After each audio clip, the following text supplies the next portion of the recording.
Today, hearings for a Supreme Court nominee, Judge Amy Coney Barrett, wrapped up in 1 week. October 22nd, the Senate Judiciary Committee will vote. But those who don't share ACB's originalist philosophy are concerned. Some even believe her personal thoughts on landmark decisions could lead them to be overturned. Our Meredith Aldis spoke with an attorney about the process. Meredith? Greg, if Amy Coney Barrett is approved, attorneys tell me she'll not be able to simply walk in and change laws. The whole process of taking cases before the Supreme Court is much more complicated. She can't just come in there and be like, all right, guys, here's my agenda. Attorney Logan Davis says it takes more than people probably think to overturn precedent. The right case has to actually come up through the courts and get in front of the Supreme Court. And then the Supreme Court has to select it. There have to be at least 4 justices to select it, to hear it.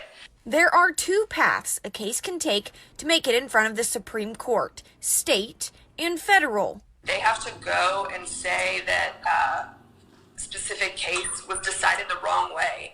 And if you look at it from their perspective, even if they weren't in the majority, the Supreme Court doesn't like saying we were wrong. This case was decided wrongly. So, and they would have to do that. Not all state cases can be appealed to the United States Supreme Court. Typically what it needs to be is a constitutional issue. The process to overturn or even get a case in front of the Supreme Court takes years. It also takes a lot of money. So that's why a lot of times you need groups like the ACLU to get behind them, or like gun rights case, the NRA gets behind them and funds that whole process. When Supreme Court justices are selecting and voting on cases, Davis says, based on judicial ethics, they are supposed to follow the law as it exists. They want consistency in the circuits. Davis says Amy Coney Barrett's potential confirmation would probably make the Supreme Court more conservative. You think about the middle point, like who's the swing vote, it just shifts further and further to the right.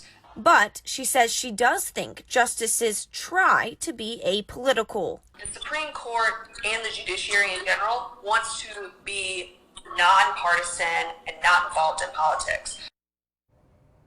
If confirmed as expected, Barrett would become the 3rd justice on the court to be appointed by President Donald Trump. Reporting live in studio, Meredith Aldis, Channel 3 Eyewitness News.